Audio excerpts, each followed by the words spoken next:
the 4-step recipe for inducing fear.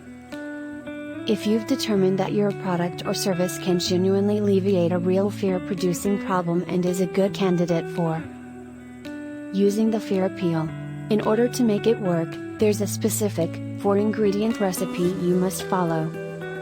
In their study, Age of Propaganda, Pratt Connies and Aronson argue that the fear appeal is most effective when 1. It scares the hell out of people.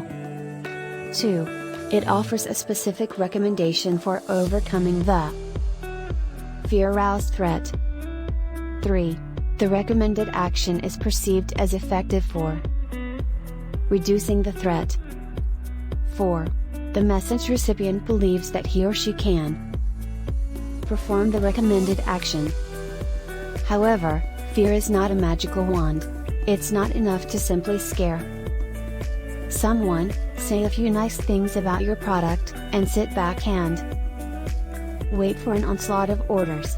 Fear is simply one way to motivate your prospects to investigate your product further. Get it? You still need to convince him that your product provides the solution to the fear you just instilled. You still need to persuade and motivate him to take action, too. Grab his wallet, visit your website, or call your 800 number and place his order. Don't fret. I'll teach you how to do all these things, and much more, in Chapter 3, where we discuss 41 advertising-specific techniques that incorporate many of the psychological principles we are now reviewing.